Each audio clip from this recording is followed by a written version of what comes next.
Ini kurang lebih kita harus menempuh sekitar 1 kilometer ya, kurang lebih 1 kilometer untuk kami bisa akhirnya sampai ke permukiman warga atau rumah-rumah warga yang ada di Desa Bukit Linteng. Dengan kondisi seperti ini, kalau mengingat masa depan anak-anak Bapak, Kita nggak tahu lagi.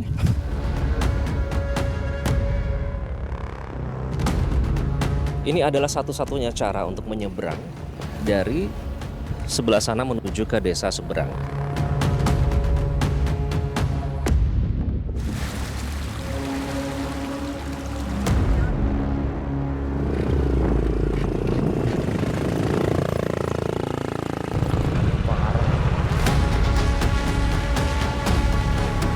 Berarti belum pernah terjadi sebesar ini sebelumnya. Belum, ini seumur-umur hidup saya ini baru sekali ini baru pernah terjadi.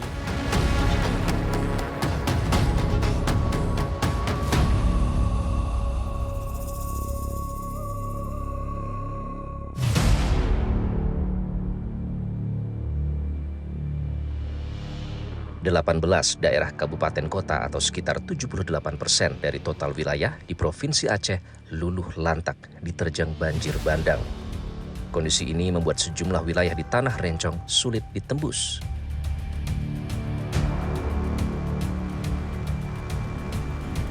Tim Special Report Metro TV mengunjungi sejumlah desa di Kabupaten Aceh Utara yang masih terisolir akibat bencana banjir bandang setinggi 8 meter. Salah satunya Desa Bukit Linteng di Kecamatan Langkahan. Kanan, oke. Siap, lurus, ya. Terus.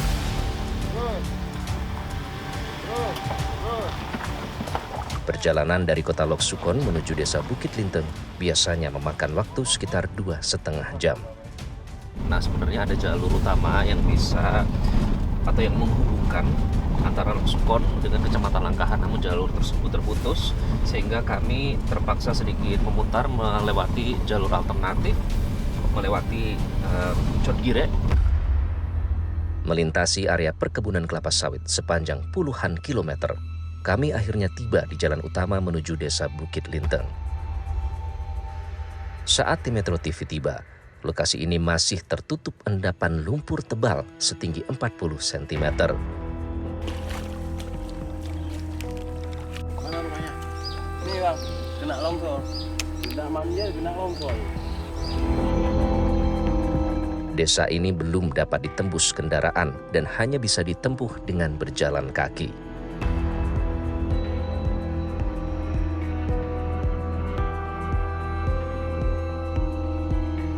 Inilah jalan yang harus kami tempuh untuk menuju ke rumah-rumah warga yang ada di Desa Bukit Linteng. Kondisinya seperti ini, jika bisa terlihat ini hampir setinggi lutut saya ya. Oleh karena itu, yang menjadi penyebab dari Desa Bukit Linteng ini seperti terisolir. Bahkan untuk dilewati manusia saja sulit, apalagi dilewati kendaraan. Dan untuk menuju ke desa, rumah-rumah warga yang ada di Desa Bukit Linteng, ini kurang lebih kita harus menempuh sekitar 1 kilometer ya ke permukiman warga.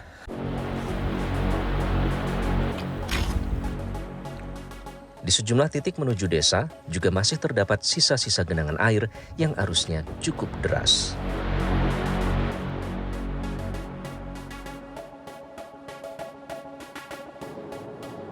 Sejauh mata memandang, hampir tidak ada lagi yang tersisa di desa ini.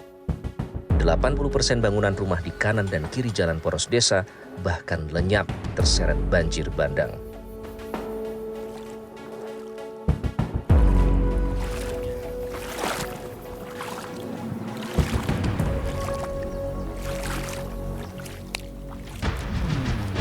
Skala dahsyatnya bencana banjir yang menimpa desa ini terlihat tadinya ini adalah rumah, menurut kesaksian warga tadinya adalah warung ya, namun kemudian tersapu oleh banjir hingga menuju ke sebelah sana dan tersangkut oleh mobil. Kita bisa lihat ada mobil PDAM di situ tadi.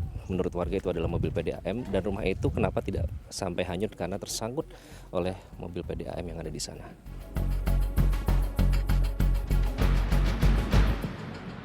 Ini tadinya rumah semua ini Pak berarti? Masih membekas dalam ingatan Muhammad Nasir, ganasnya banjir bandang yang meluluh lantakan desa tempat tinggalnya pada akhir November lalu. Namun, berbekal pengalaman pelatihan penanggulangan bencana, pria paruh baya ini dengan sigap mengevakuasi warga ke tempat aman menggunakan speedboat dan sampan milik masyarakat. Evakuasi dilakukan di tengah guyuran hujan sejak pagi hingga dini hari. Beruntung, seluruh warga selamat. Detik-detik kami evakuasi kan, pokoknya airnya udah, rumah-rumah panggung udah sampai lantai. Nah, waktu kami evakuasi jam 6 pagi, kami mulai. Ya, kami ungsikan ke sana, ke bukit sana, ke shelter sana. Secepat apa Pak waktu itu? Kalau nggak salah 1 menit lebih 1 jengkal lah. Nah, tertinggi bisa sampai berapa Pak ketinggian banjirnya waktu itu? Sekitar 8 meter. Pokoknya kami pulang dari ujung karung sana habis kami evakuasi jam 2 malam. Pokoknya kami kesasar sini. Tiang listrik nggak ada lagi, kayak pohon-pohon ini kayak gini nih nggak ada lagi. Udah kayak laut. Rumah Bapak di mana? Di sana. Rumahnya udah hanyut semua. Barang-barang rumah kan, baju, kolokas, mesin nyuci, hanyut semua. Kita nggak tahu kayak mana lah ke depan tuh kan. Dengan kondisi seperti ini kalau mengingat masa depan anak-anak Bapak, Kita nggak tahu lagi.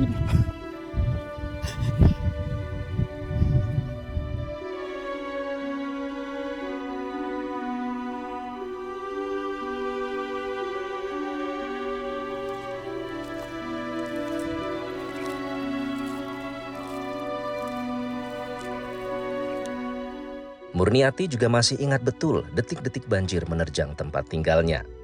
Murniati hanya bisa pasrah, tatapannya terlihat kosong dan putus asa menerima kenyataan pahit bangunan rumahnya yang dulu kokoh berdiri, kini hilang tak tersisa.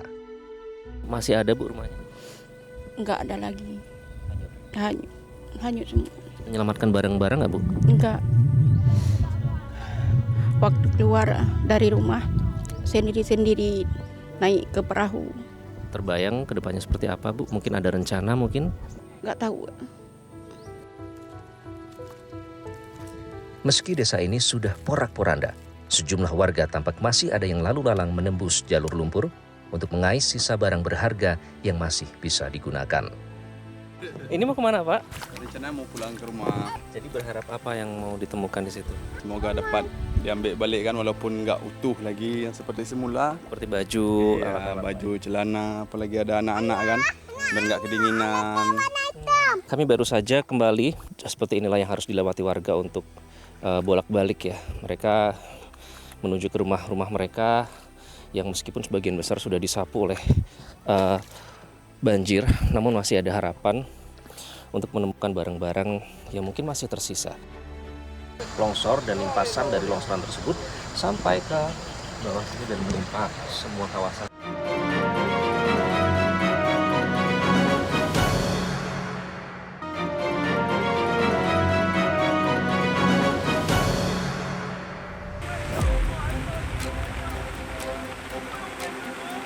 Tiga desa di Kecamatan Sawang lenyap diterjang banjir bandang pada 26 November lalu. Salah satunya Dusun Lok Pungki di Desa Gunci. Warga panik menyaksikan luapan air bah yang tiba-tiba naik ke permukiman mereka.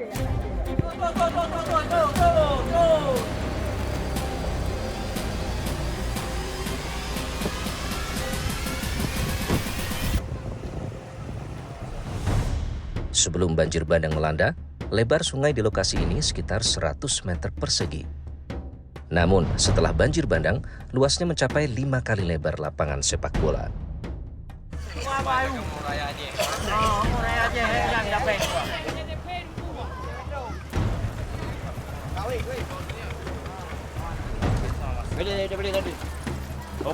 Halo. Apa kabar ni? Ini adalah satu-satunya cara untuk menyeberang. Seperti terlihat kita harus menggunakan rakit seperti ini. Ini rakit yang kita lihat kayu disusun, kemudian di bawah ada tong-tong dari plastik yang kemudian dibentuk sedemikian rupa untuk menjadi rakit. Dan tentu membutuhkan bantuan warga yang ada di sini untuk mengendalikan laju dari rakit ini. Dan ada 2 tambang di sini untuk memastikan bahwa rakit ini memang melaju ke tempat tujuan. Ini tidak terlalu deras, tapi kalau pada saat arus deras itu tentu bisa membahayakan mereka yang naik di rakit ini. Dan ini adalah satu-satunya cara baik bagi warga untuk berpindah tempat dari sebelah sana menuju ke desa seberang, ada 4, dan juga untuk mendistribusikan bantuan. Rakit menjadi pilihan utama warga karena lebih dekat menghubungkan 2 desa di Kecamatan Sawang. Jalur alternatif lain harus memutar di wilayah Kabupaten Biren.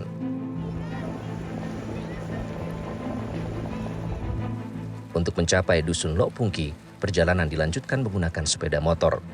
Jarak tempuhnya sekitar 15 km atau 20 menit perjalanan.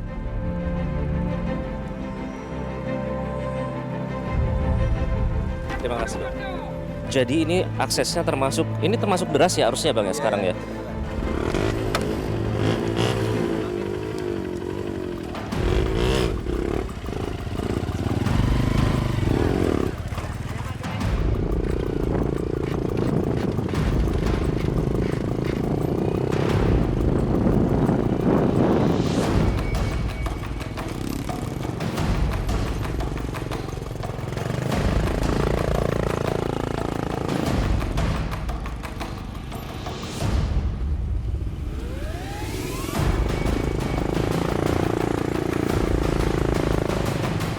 Menit kalau kita terus ke sana, ke posko.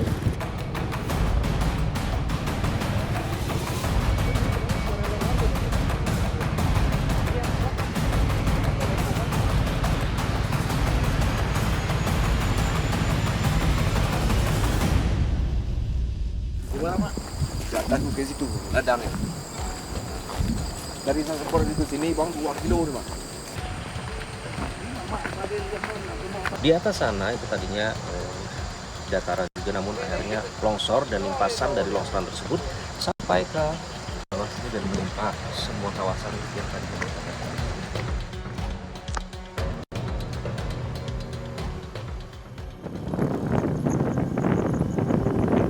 Metro TV juga menyambangi pengungsian warga Dusun Lok Pungki di Desa Gunji. 290 jiwa menempati lokasi ini setelah permukiman mereka diterjang banjir. Jadi ini pengungsiannya, kita sudah sampai. Baik, terima kasih Pak. Saya ingin lihat dia dulu ya Pak ya. Terima kasih. Assalamualaikum Ibu dari Metro TV Jakarta Bu. Kita mau izin lihat sebentar ya Bu ya kondisi pengungsian yang ada di sini. Jadi kalau untuk misalnya di rumah ini sendiri ada berapa orang Pak? Ini lebih kurang nih, perkiraannya lebih kurang nih 200 orang di sini. Ada berapa anak kecil Pak yang terdata di sini Pak Kadus? Ada yang banyak, anak kecil ada itu 102 orang kalau tidak salah. Oke, nah ini kan berarti pakai genset. Apakah lampu ini akan dimatikan pada jam-jam tertentu Pak? Ya, saya matikan itu jam 12. Mengingatkan tuh minyak nggak cukup. Kalau kita hidup itu 24 jam, besok kita nggak hidup lagi, nggak ada minyak. Sudah lebih dari 14 hari para pengungsi tinggal berdesakan. Kabar baiknya, ada seorang bidan yang rela tinggal di posko pengungsian di Desa Gunji untuk merawat mereka yang sedang sakit. Saya bekerja di wilayah sini juga, Puskesmas Sawang. Di Puskesmas Sawang. Kebetulan saya orang kampung sini, jadi saya membantu saudara-saudara masyarakat di sini.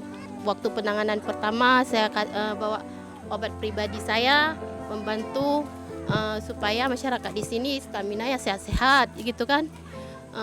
Maksudnya membantu memberikan obat pribadi dari sini saya karena melihat kondisi masyarakat di sini sakit. Karena ini kan masyarakat saya, keluarga saya ikhlas membantu. Warga juga mendirikan dapur umum. Pengungsi mendapatkan 3 kali makan dalam sehari. Ini sekarang mereka ini lagi itu goreng telur. Telur ini juga bantuan ya Pak ya dari para donatur? Iya, bantuan juga donatur semua ini. Meski kampungnya sudah rata dengan tanah, para pengungsi bersikukuh ingin kembali ke rumahnya. Kalau orang dibagi pilihan, orang maunya tetap tinggal di kampung sendiri. Banyak kenangan mungkin orang di sini. Berarti belum pernah terjadi sebesar ini sebelumnya? Belum. Ini seumur umur hidup saya ini baru sekali ini baru pernah terjadi. Kenapa udah berapa hari kami di pengungsian? Mana dinas kesehatan? Tolonglah ada bidan 2 orang kirim kemari tempat kami sediakan.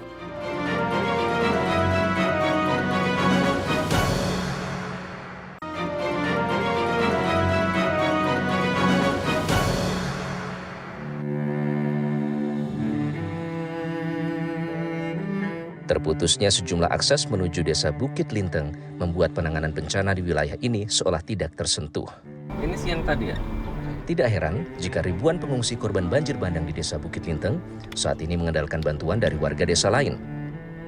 Masih minimnya bantuan dari pemerintah setempat membuat kondisi para korban serta pengungsi di desa Bukit Linteng memprihatinkan.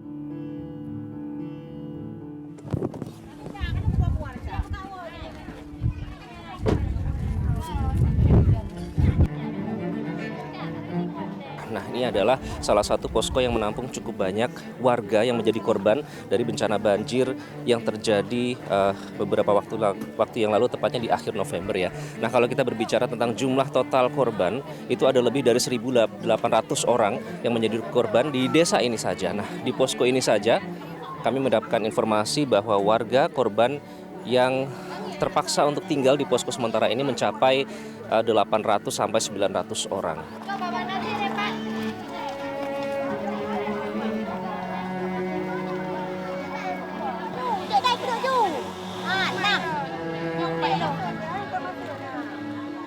Saat Metro TV tiba, di lokasi pengungsian sedang berlangsung pembagian makan siang.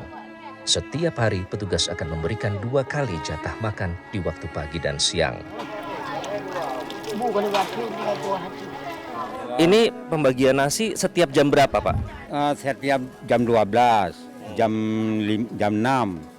Itu ya. Sehari berapa kali? Sehari cuma 2 kali. Ini yang dewasa cuman bisa makan dapat siang ya, kalau yang pagi untuk anak-anak? Iya, iya. Ini untuk siang-siang ini untuk anak-anak kami. Ya. 2 hari kami sekali, 2 kali sehari, ya Pak. Ya. Ibu. Pagi kami enggak Pak, enggak makan. Pemberian makan terpaksa dibatasi karena stok logistik di lokasi pengungsian masih minim. Siang itu para pengungsi hanya menikmati hidangan nasi putih dengan lauk seadanya, yakni kuah sayur nangka muda.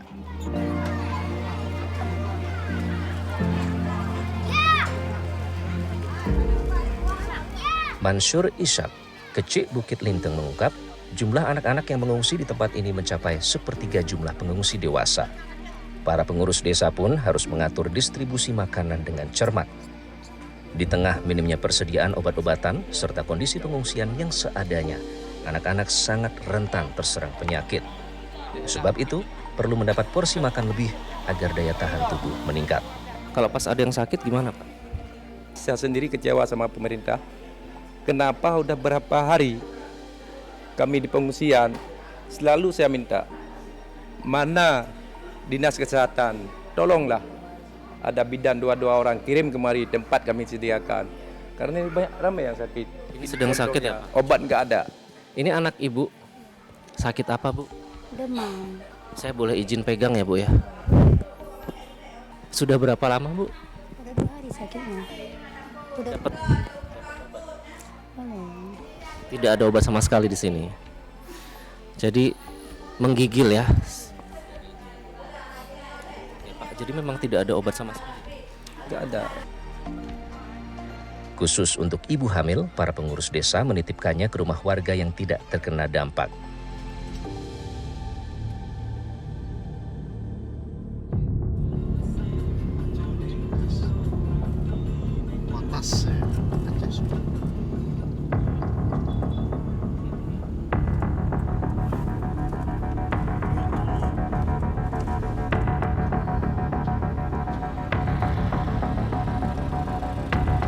Jangankan di wilayah pedalaman, yang lokasinya berada di pusat kota saja, kondisinya juga memprihatinkan.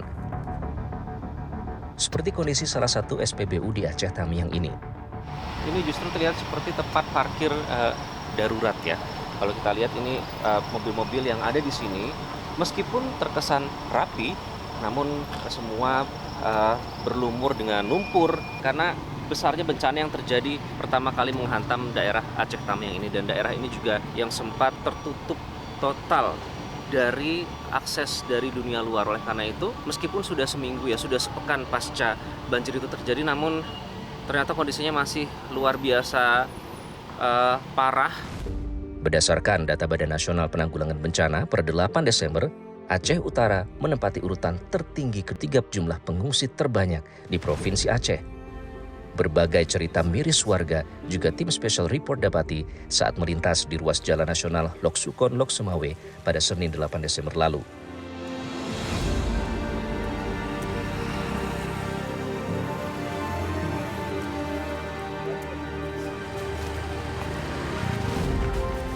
Saat ditemui, Maulana Yasir bersama seorang sepupunya mengaku berjalan kaki ratusan kilometer dari Kuala Simpang, Aceh Tamiang menuju Kabupaten Bener Meriah. Bapak dengan 4 orang anak ini berencana pulang ke Kabupaten Bener Meriah untuk menengok istri serta buah hatinya. Maulana terpaksa berjalan kaki ratusan kilometer karena sejak bencana melanda, ia tidak memiliki penghasilan tetap. Perkebunan kopi tempatnya bekerja hingga saat ini belum juga beroperasi. Kondisi keluarga Bapak gimana Pak sekarang Pak? Yang di mana? Yang di Kuala Simpang ataupun yang tersebar di daerah yang terdampak banjir? Saya harus tinggalkan dia karena anak-anak saya nggak tahu udah makan atau belum. Di Pondok Baru, Bener Meriah.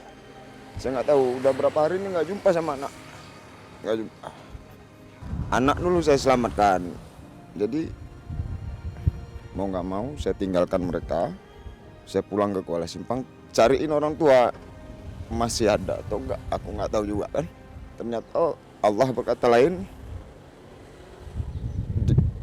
aku bisa ketemu sama orang tuaku. Dari 27 kecamatan yang tersebar di Aceh Utara, hampir 80% wilayah ini terendam banjir. Dampak kerusakan yang ditimbulkan luas dan sejumlah daerah masih terisolir. Bapak menyatakan pada saat itu seperti dianaktirikan Pak Aceh. Kita cuma pengen tahu saja karena begitu datang ke sini tidak bisa dipungkiri memang kesan itu kami rasakan karena sudah 10 hari lebih banyak desa yang masih terisolir. Nah sejauh ini gimana Pak? Apakah itu masih terasa seperti itu atau sudah mulai ada perubahan? Ini udah mulai ada perubahan. Kemarin memang sedih kita. Karena persoalan banjir di Aceh Utara ini bukan satu kecamatan, tapi 27 kecamatan. Di Aceh Utara hanya 2 kecamatan yang tidak terdampak habis. Dan listrik belum normal kembali? Belum. Ini listrik kita belum, kemudian telkom belum. Nah, maka masih tercekamlah suasana di dalam. Bapak Presiden harus melihat langsung bagaimana bencana yang ada di Aceh Utara. Di sini putusnya bendungan. Ini 10 kecamatan, apabila bendungan ini tidak dibangun, maka kelaparan masyarakat ini 10 kecamatan. Coba bayangkan, bukan uang 1 rupiah kita bangun. Maka saya bilang kemarin saya tidak sanggup. Apa yang maksud tidak sanggup? Inilah hilangnya rumah masyarakat 70% hilang. Rusak rumah masyarakat. Kerugian masyarakat yang luar biasa. Rusak jalan, rusak irigasi, putus jembatan, kemudian bendungan juga jebol. Maka inilah yang tidak sanggup. Penanganan bencana di wilayah yang masih terisolir sudah semestinya mendapat perhatian serius dari para pemangku kebijakan di daerah. Upaya ini dilakukan agar pemulihan pasca bencana banjir yang menerjang Aceh dapat ditangani secara menyeluruh, merata, tidak hanya berfokus di pusat kota. Kolaborasi dan sinergi menjadi kunci penting tercapainya percepatan penanganan bencana di bumi Nanggro, Aceh Darussalam.